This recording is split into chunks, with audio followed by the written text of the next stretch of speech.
Welcome into another episode of Locked On Phillies. The Phils win the series over the Mets, take control of the NL East, at least for now. But how big is the series win? We'll talk about it on today's episode.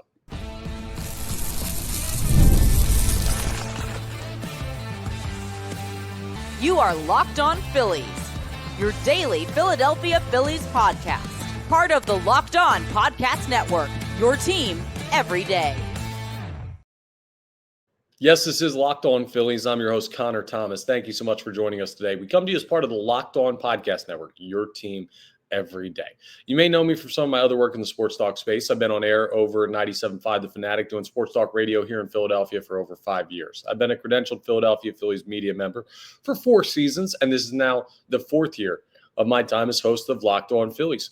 Please make sure that you're rating and reviewing if you're watching us in podcast form. You can get us wherever you get your podcasts, so we're very easy to find. You can also search Locked On Phillies on YouTube, and guess who will pop up? Yes, us right here on Locked On Phillies. And if you do that, hit that subscribe button on our YouTube channel. That'll get you notifications when new episodes are posted. It'll get us in your algorithm. It's free and it's easy, but it really helps us out here on Locked On Phillies. So I appreciate everyone who's done that and everyone who's going to do that. Today's episode is brought to you by FanDuel. Right now, new customers can get $150 in bonus bets when your first $5 bet wins. Go ahead and check out our friends over at FanDuel. If you bet on the Phillies to win the series over the Mets, congrats, my friend. You're a winner. The Phillies had a monster series win over the Mets. We're going to talk about how much stock you can put into 3 games in late June when a division race seems to be like it's going to be this tight through everything, right? So we'll go with the overarching view of it, and we'll recap some of the stuff that happened in the series, including starting pitching. Is it the difference? I've asked this question before. Was this series an example? And then finally, because it's an off day today, the Phillies do not play. They are in Houston tomorrow. We have a chance for not just an off day standings check-in. I think the Phils are first in the NL East, just off the top of my head. But also an off-day schedule check-in because the Phillies are about to hit a pretty rough stretch. But come on, let's not bury the lead. The Phils take a 2-3 from the Mets in the fashion that they did. A beautiful, beautiful thing. 3 blowout games. It was wild how this series played out with the different types of games. It was 10-2 Phillies in game 1. Like, wow, that was awesome. Everybody felt good about that. Wheeler dominated. You were just like, okay, offense creating, Wheeler really good, no worries whatsoever. And then you lose 11-4 in game 2. And then you win 7-1 last night behind a great outing by Jesus Luzardo. And the offense was really, really cooking in games 1 and 3 of the series. And then they went quiet in game 2. So does it feel like a postseason series for the Phillies? Maybe to some of you. But bottom line is this. The offense did enough in 2 games. They were quieter in game 2, but I didn't think they were terrible in game 2 against Griffin Canning. McAble was in really, really rough shape. More on him in the starting pitching conversation. But you saw some great stuff from the offense in the series. Guys like Kyle Schwarber, Alec Boehm, Nick Castellanos, all of this without Bryce Harper, by the way, Trey Turner. Like, you saw some offense created. And in the 2 games the Phils won, it was pretty much the entirety of the lineup. Everybody hits. Woo! You remember that guy? Whatever happened to him? Anyway, the Phillies took care of business against the New York Mets. They win 2 out of 3. They take first place in the NL East. I think it's better that it happened this way, right? Now, I would have liked game 2 to be closer, but I did not want all of these games to be close. I didn't want it to be a 4-3 Phillies win, a 3-2 Phillies loss, a 2-1 Phillies win. And that's how it was going to play out, right? Like, I didn't want these tight games. I wanted to see this team beat the brakes off the New York Mets. Not because the Phillies are the significantly better team. The Mets are solid. They are a good baseball team that's going to hang around in the division and compete to win it. They are. If you think this race is over now, you're crazy. But I think the Phillies are the better baseball team. Not by a wide margin, though. So what I wanted to see, it's not just, okay, the Mets think beat them by 50 every game. That's the expectation. No, but the Mets have won an inordinate amount of games against the Phillies considering the skill level of these 2 teams. The Phillies are the more talented team by a slight margin. And the Mets have, by a significant margin, handled the Philadelphia Phillies over the past year. And this was the first series that you can look at in recent memory that'll just pop into your head to be like, because prior to this, it's, Oh, well, the first series of the year where you got swept at Citi Field. Prior to that, it's the postseason series in the NLDS. Prior to that, it's end of the season series where the Phillies just couldn't really find a way to consistently win against the Mets in 2024. Like, you have to go back a ways to think about a time where the Phillies comfortably handled this team. And they comfortably handled this team in 2 of the 3 games this weekend in the series. And the Mets are on a bad streak right now. So Mets fans may say, hey, you got us when we were at our worst. Well, guess what? You got the Phillies when they were probably in a bad spot. Like, starting pitching has been really good, but the bullpen still hasn't been figured out. And when you look at the offense, let me just read you the lineup from yesterday's game where the Phillies won 7-1, and the offense was really darn good. Edmundo Sosa had himself a day. They had 10 hits in the game. Here's the Phillies lineup yesterday. Trey Turner, all-star caliber player. Kyle Schwarber, all-star caliber player. Batting third, Alec Bohm, good player. Yeah, he's been good offensively, not a 3-hole hitter. Guy that's been more contact than anything this year, which no knock, he's up to hitting 290. Like, I really like what Alec Bohm's done, but 3-hole? I mean, that's just not exactly what you're expecting out of a 3-hole hitter. Nick Castellanos batting cleanup. Again, good player, all-star caliber player. Not really the pop guy that you want at cleanup necessarily. He can hit in that spot, but part of this because Harper's out. JT Realmuto batting fifth. JT is batting, 248 now, which is not bad. He's not terrible, but you look at it, and if he's batting 5 with the way that his season has gone, that's not ideal. And then you end up with Otto Kemp, Edmundo Sosa, Buddy Kennedy, and Johan Rojas. That's not exactly murderer's row there, and the Phillies are going to get better. Bryce Harper is going to replace one of those guys in the lineup. And it'll probably be Buddy Kennedy, depending on what they do with Otto Kemp. But I don't know that yet. But when Harper comes back, you add him to the lineup. You can make trade deadline moves and figure that out. I mean, you can probably say that, I don't know. Is Kepler better than Kemp? Better option. Kemp's swinging it pretty well right now. Another hit last night, another RBI last night. He's batting 260, but it's still early for him. And I like what I've seen from Otto Kemp. Bottom line is this. The Phillies lineup is going to be much more dangerous than they were last night, and they still won 7-1. So any Mets fans who are like, you're catching us at a bad time while we're on a bad stretch, I could say the Phillies are in a bad stretch with who they have available and who they played last night, and they still whooped that rear. Sorry, Mets fans. You're not getting this one. And these teams are going to see each other again. It's a divisional rivalry. It's going to be a pennant race, title race. We'll call it a title race. It's going to be an NL East divisional title race. Okay. Pennant race is more when you're talking about the National League champions in totality. But anyway, whatever. The problem with saying anything too drastic right now is there's a lot still to be figured out. A lot to be figured out. The Mets are dealing with some injuries in their pitching staff. They've got like 4 starting pitchers on the injured list. They showed that during the ESPN Sunday Night Baseball broadcast.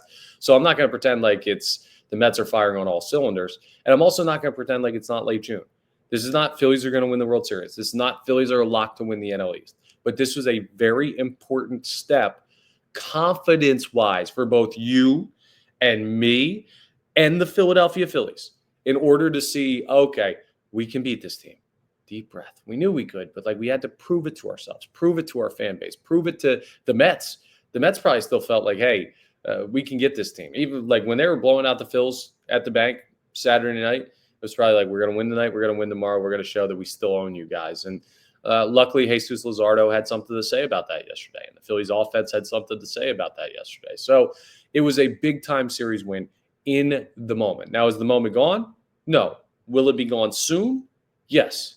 And trust me, the second they start playing the Houston Astros, they better be focused on the Houston Astros because that's a good team. That's who they play tomorrow, off day today, which is actually nice because if this was a go to Houston the next day, you immediately see the team get back on the field and you might see something that wipes this Mets series from your memory. I want this to stick in Phillies fans' minds. I want you to remember what you saw this weekend. The next time you say, this team stinks, they're not good enough, they can't beat X team or Y team or Z team. No, they go through bad stretches like every baseball team. They have a couple flaws that need to be fixed out of the trade deadline. They have some players that really need to step up. They have some upside in some really important parts of their team. one being the starting pitching, which we're going to talk about coming up next. That is why you should believe in the Philadelphia Phillies. I'm not trying to go too far. I'm not trying to get overly excited because, honestly, if the Mets had beaten the Phillies and I tuned in to Locked On Mets and I heard Ryan Finkelstein, who hosts Locked On Mets, talk about Mets are going to win the World Series, this is proof they're winning the division in June, I would have laughed. And I would expect somebody to do the same to me if I had that take. So don't take it too far. You should be excited about what this mentally is opening you up to, that the Phillies can beat this Mets team. And that might sound like a little victory, but it's very important. And the Phillies accomplished that. So you should be proud of your baseball team, proud that they're in first place. We'll take a look at where they stack up in baseball later on in the episode, and you're going to really, really like where they stand compared to everybody, not just NL East opponents. But I noticed something, a couple of things over the series with the Mets. And I think it's proof positive for a theory that I've had, or maybe not theory, but query, a question that I had about the Philadelphia Phillies and how they get to the ceiling that we need them to be at. We'll talk about that coming up next with the guys that were on the bump this weekend. Let's talk about Wonderful Pistachios first, because if you're looking for a snack that's both delicious and nutritious, you can crack into a good source of protein with Wonderful Pistachios. Wonderful Pistachios is one of the highest protein nuts. Each 1 ounce serving has 6 grams of protein, giving you over 10% of your daily value. Plus, they're packed with fiber and better for you unsaturated fats to help keep you feeling fuller longer. Here's my favorite, right? So they got a bunch of different types. You can get the ones with the shells on them, so you crack it on open. You can get the ones without the shells, so you don't have to go through the trouble of cracking it. You could probably hear from my tone, I like the no shells variety. So I can just open up the bag that I get them in. It does have a nice Ziploc on there, which is easy. Take it on the go. It's a good-to-go snack. But I just crush those so easy. I don't want the hassle. But if you like the true authentic in the shells version, you can do that. They have a bunch of different seasonings. Now, I like sea salt and vinegar the best, but you can find what works for you. And the best part about all of this is they're good for you. I mean, again, they've got great protein, great fiber. They're a great snack, and they taste amazing. So get snacking and get cracking with the snack that packs a protein punch, especially now the summer's here. They're a great take to the beach snack and all that stuff. I can't say enough good things about the snack that Wonderful Pistachios is. Visit wonderfulpistachios.com to learn more. Oh, Phillies. How much I love your starting pitching. And this weekend was a perfect example. Now, you've heard me ask in the past, if you listened to this podcast, a maybe $1 billion question. Yeah, not million. No, $1 million questions in baseball are non-existent with the amount these guys get paid. $1 billion question. That's how big it is. Can the Philadelphia Phillies starting pitching be enough to carry this team to a World Series win?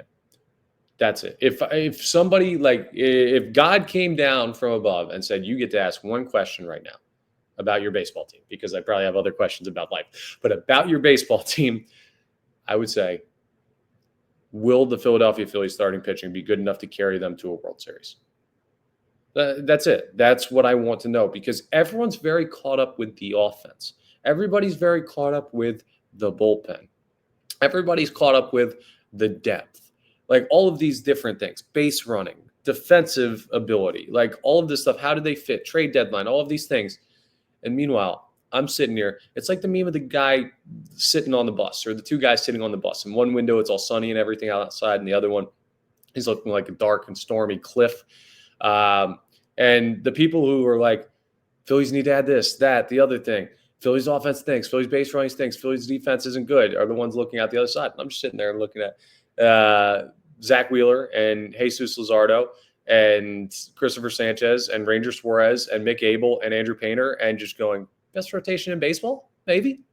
Like, that is kind of how I've been with this team. They're unbelievable. And I wonder if they're good enough. And I think this series was proof positive. Now, your number one argument right off the rip would be that the Phillies scored 7 runs in one game, 4 runs in another, 10 games in another. They scored 21 runs over 3 games. So it's not exactly like the starting pitching was this unstoppable force that was the major difference in the series. The offense, by those numbers, would seem more impressive than the starting pitching was. But I want to show you the important dichotomy between good starting pitching and bad starting pitching.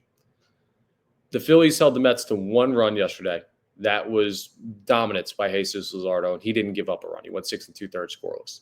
The Phillies hold the Mets to 2 runs in game 1 of the series, setting the tone for the matchup. And we know the guy who was the tone setter. That was Zach Wheeler, who only went 5 innings, but only allowed 4 hits, struck out 8, and allowed 0 runs. And the bullpen, pretty darn good outside of Taijuan Walker, who gave up a 2-run home run. And that already was at a point where the Phillies had scored a bunch because they jumped on Blade Tidwell, who started game 1 and took advantage of that. So that was good to see. And then jumped on the bullpen too. And then the game that they lost, well, Mick Abel got shelled and the Mets scored 11 runs. And it was Mick Abel's worst start of his major league career. Now he's only made 5 starts. So it's not too much to take stock in, but he went 3 innings, allowed 4 earned.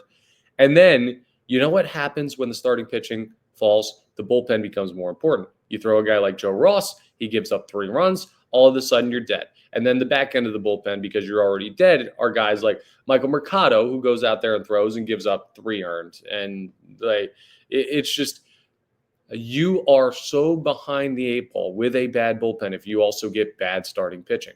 I'm not trying to rip Mick Abel. I'm not. I still believe in the kid. I put him, when I ran through those names earlier of like the guys that I think about when I think about the starting rotation, he's in there.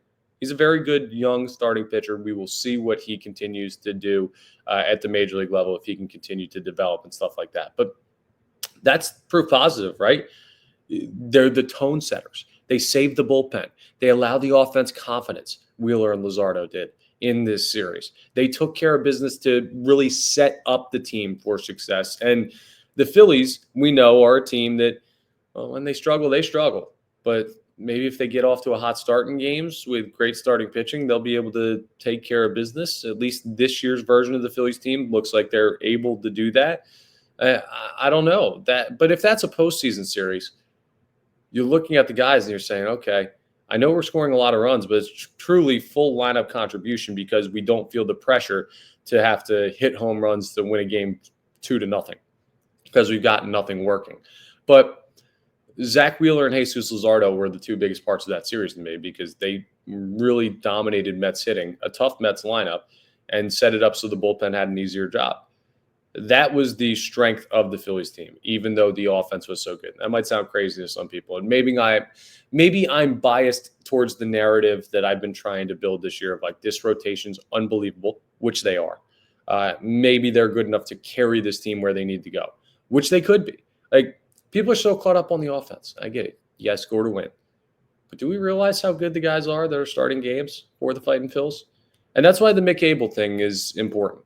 And he had a rough start in game 2. That's just, I'm not picking on Abel, but that shows you what happens differently if a guy goes out there and doesn't have a good day. It's not like Abel gave up 8 like Luzardo did against the Toronto Blue Jays, right? No, his line wasn't terrible. He just couldn't keep the ball in the yard. And that's a quickly developing problem for a young pitcher that we're going to need to keep an eye on. But I don't know.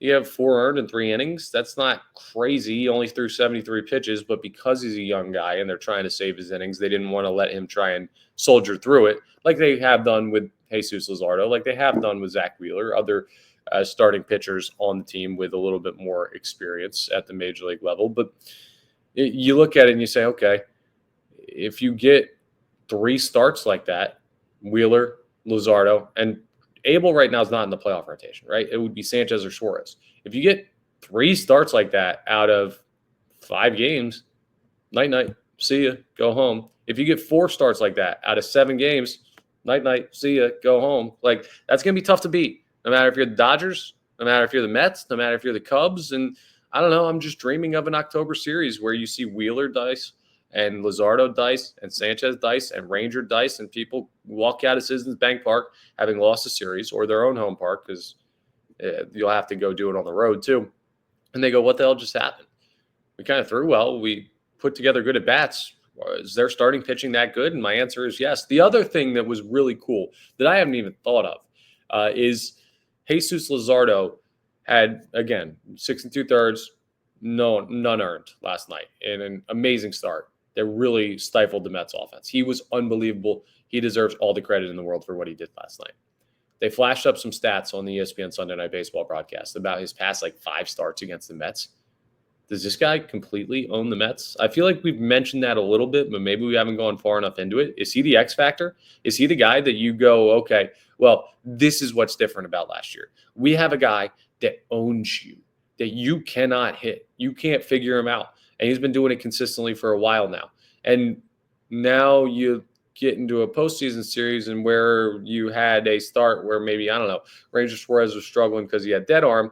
You can now go to this guy and say, hey, he's fresh. He owns you. You can't hit him. He's had 2 or less earned runs against him in the past 5 starts against your team.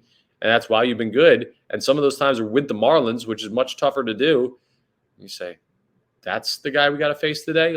This is why I think starting pitching could be enough. And I think this series was one positive data point to show that theory could be correct. Just me pleading my case there, folks. Get on board the right side of the train, the sunny side window, or a bus, if it's a train or a bus in that meme that I've been referencing. Either way, sometimes you worry about the offense. I like to think about the positivity of the starting pitching. But hey, I'm a positive guy. And the standings are a positive thing for the Phillies right now. We'll take a look at the standings and the schedule, which is not as positive as we wrap up today's episode. Let's talk FanDuel, though, because you know what happened. The NBA Finals came to a close. The Stanley Cup Finals have already been over. So you know what it is? It's officially solo baseball season. Summer sports are in full swing. And whether you're all about baseball under the lights, maybe golf on the green, or high-stakes soccer action, FanDuel is the best way to make every game even more exciting. You're already following the action. Why not make it a little more thrilling? With FanDuel, you can get in on the game while your friends are getting sunburned at the beach. I was out by the pool this weekend. I got a little sunburn, but I was betting. And I had some luck in the Phillies-Mets series. I've been using FanDuel to track my favorite matchups around baseball because I'm zoned in on the Phillies, but I like to bet on other games and see other things going on. They've got a bunch of new daily promotions and fun ways to bet. So if you're new to FanDuel, new customers can bet just $5 and get $150 in bonus bets if your first bet wins. You can open the FanDuel app today or visit FanDuel.com/lockedon to get started. Again, that's bet $5 and get $150 in bonus bets if your first bet wins. And that's for new customers at FanDuel.com. It's baseball season. Take advantage with our friends over at FanDuel. Let's do a standings check-in because it's an off day. We haven't had one of these since 2 Thursdays ago. So it's always good to get stock in where the Phillies are at. And they've won 4 straight series. There was a sweep in there. They've been rolling. So where are they at? Normally we work overall and we work back towards division. But let's do it the opposite way. My sources are telling me I need somebody out there to confirm. Right? If a fan has this information, if somebody listening has this information, even if you're a Mets fan, you have this information. I just need to know to make sure that I'm giving the proper stuff. I believe the Phillies are first place in the NL East. I think it's by 1 game. I think that's by way of winning the series this weekend, 2-1 over the New York Mets. Yeah, the Phils are at first in the NL East. I was just messing around a little bit there. Their run differentials are also starting to look a little bit better after the blowouts. But Phils are in first. Mets are 1 game back. Still a long way to go. Then the Braves are 11 games back. The Nationals are 15. The Marlins are 15. It's a 2-team race in the division. I don't think Atlanta closes the gap enough. I don't think they have enough help coming. They just lost Chris Sale to the injured list. They're an absolute mess. So don't look at the Braves as like, oh, Undertaker gif. They're going to be back at some point. I don't see it from this team. So cold takes expose me or whatever for saying that the Braves are dead right now. I think the Braves are dead, at least when it comes to the race for the division. Maybe they can find a way to sneak into the postseason, but I don't think there's any chance that they compete for the NL East. Like, they're not even on my radar right now. It's Phils, it's Mets. We've got a couple months of great baseball in the NL East at the top to determine that.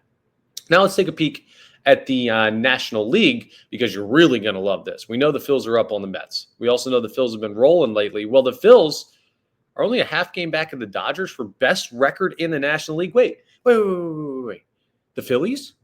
I thought this team wasn't good enough. I thought this team wasn't a true contender. I thought this team stinks. They're going to miss the playoffs. I'm not having a victory lap. You just hear how funny that sounds when I tell you they're a half game out of the best record in the National League? Almost like that's too reactionary, one way or another. The Phillies are a good baseball team. Now, I want to continue to do this. I want to continue to look at run differential as we go through this. And while it's gotten better for the Phillies, they're still fifth in the National League in run differential, which is part of what you're seeing, right? They don't win games comfortably regularly enough based on the talent level. Like the Cubs are plus 96, Dodgers plus 78. Phils are down there at plus 41. It's not exactly ideal, but it's not as bad as it was. There was a point recently where they were like plus 17 or something. Like, are you kidding me? But the Phils at 47-31, 16 games over 500, their record speaks volumes. They are one of the two best teams in the National League right now. It's them and the juggernaut Dodgers. So, yeah, they're as in good a shape as anybody in the National League. And in baseball, the only team above the Dodgers is the Detroit Tigers. Like the Phils are 1.5 back on the Tigers, half a game back on the Dodgers, which gives them at 47-31 the third best record in all of baseball. So, yeah, now they're on an 8-2 stretch. They've been on a heater, but they're not playing bad teams. Think about the series that they've had. So they just won 2 or 3 from the Mets. Prior to that, they go down to Miami, went 3 or 4 down there. Miami's not very good. I'll concede that. Prior to that, you sweep the Toronto Blue Jays, who are a solid team, and we're hot at that point. And before that, you win 2 or 3 against the Cubs, who have the 4th best record in baseball. So in the past 4 series, you've beaten the 4th and 5th best record in baseball teams. So, yeah, you're playing good competition. The Marlins in there just kind of throws that off a little bit. But the Phillies couldn't be prouder of where they're at right now. I love the way that they fought back from a bit of a rough stretch where they scuffled, and now it feels like they're rolling. I did say in the past the Phillies would be back if they won 2 or 3 against the Blue Jays, 3 or 4 against the Marlins, and then they went and won the series against the Mets. Well, they swept the Blue Jays, or you could say they slept the Blue Jays. Good old-fashioned knockout punch. Beat the Marlins in the series, and then took the series from the Mets. So I guess I've got to declare the Phillies back to their old selves. I'm having trouble talking today. I'm just so excited about where the Phils are in the division. They're back, and they're not even fully back because Bryce Harper's not back, and you're still figuring some stuff out. So it's a good spot to be. The only place where the Phillies should have major, major concerns right now, not the bullpen, not the defense, not the base running. This moment in time, it's the schedule. Here's what they have coming up because they are in the gauntlet of the season. This is the toughest stretch of the season for the Philadelphia Phillies, and it's already started. It started with that Mets series, which they handled. But now they go to Houston for 3 against the Astros. The Astros, 45-33. Then you go to Atlanta. You got 3 road games against the Braves, 35-41. Now, I think the Braves are dead, but it doesn't mean they can't play the Phillies tough. The Braves did just sweep the Mets right before the Mets came into Philly. Then to start July, well, you have yourself a nice, easy series. All it is 3 games against the 42-35 San Diego Padres, who are a monster out there in the West. Oh, by the way, you come home and, well, that is a home series against the Padres, but also when you come back home, you play the 40-38 Cincinnati Reds, who were 2 games above 500 and a solid team this year. Then you go out to San Francisco for the Giants series. Oh, they have Rafael Devers now, by the way. They're 44-34. After that, hey, why don't you head down to San Diego and play the Padres again at 42-35. Then you got the Angels coming in, the Red Sox, and it starts to get easier from there. But Red Sox, Yankees after that, I mean, this is a really tough stretch. So here's what you're looking for. From now to the All-Star break, and we're going to talk more about this, we need to temper our expectations because the Phillies are in the toughest stretch of their schedule. They don't really have a Pirates or Rockies or Nationals or Marlins lurking in there, which means those teams are going to be there later. So it could be an easier end to the schedule. But right now, the Phillies are playing damn good baseball, and they really need to be because they're in a very tough stretch of their schedule. An off day today so they can enjoy it. You can enjoy your team being in first place in the NL East for the time being and hopefully holding that spot for longer than just this evening. But we will see what that holds. A great weekend for the Phils, a confidence-building weekend, and that is exactly what the doctor ordered. That's all for today's episode of Locked On Phillies. Tomorrow, we're going to be taking a look ahead to Phillies-Astros. We're also going to be talking a little bit more about, you know what, I'm going to dive into that, what we were just talking about there. As far as this stretch and setting proper expectations, I do want to get into that a little bit deeper. I just wanted to lay the foundation work. I think I combined those two words in that segment today. So we'll get into that and plenty more. But that's all for today's episode of Locked On Phillies. Once again, we're part of the Locked On Podcast Network, your team every day. Please make sure you're rating, reviewing, hitting that subscribe button on the YouTube, all that great stuff that really helps us out.